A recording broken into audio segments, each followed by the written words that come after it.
Belçika'nın başkenti Brüksel'de düzenlenen NATO zirvesinin ardından ortak açıklama yapıldı. Açıklamada Çin hükümetinin Rusya'ya destek vermemesi yönünde çağrıya yer verildi. Açıklamaya göre NATO ülkeleri Rusya'ya karşı askeri faaliyetlerini güçlendirmeyi de kabul etti. Toplantıda ayrıca NATO Genel Sekreteri Jens Stoltenberg'in görev süresi 30 Eylül 2023'e kadar uzatıldı.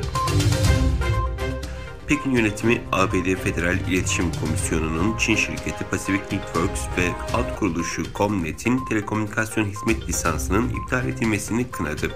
İletişim Komisyonu Pacific Networks ve Comnet'in hizmet lisanslarını ulusal güvenlik gerekçesiyle iptal etmişti.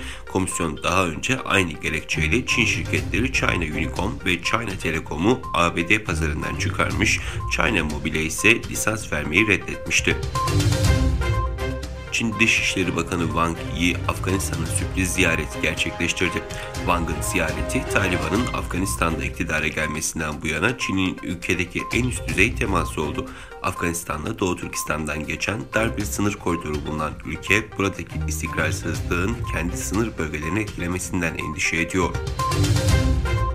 123 yolcu ve 9 mürettebatla havalandıktan sonra pazartesi günü düşen China Eastern Hava Yolları'na ait uçağın motor ve tribün parçaları bulundu.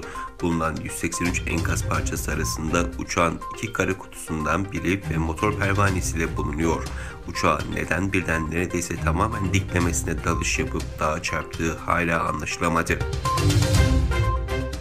NASA Ay'a insan gönderme programı Artemis 3 misyonunun daha sonraki aşaması için SpaceX'le rekabet sağlamak için astronotları Ay yüzeyine taşıyacak ikinci bir iniş aracının geliştirilmesini destekleyeceğini açıkladı. Her şey planlandığı şekilde ilerlerse 1972'deki Apollo 17 misyonundan sonra Ay'a ilk defa insan götürecek Artemis 3 misyonu 2025'te yapılacak. ABD Ticaret Temsilciliği Ofisi Çin'den ithal edilen 352 çeşit ürüne yönelik tarife muafiyetlerini yeniden başlattığını duyurdu.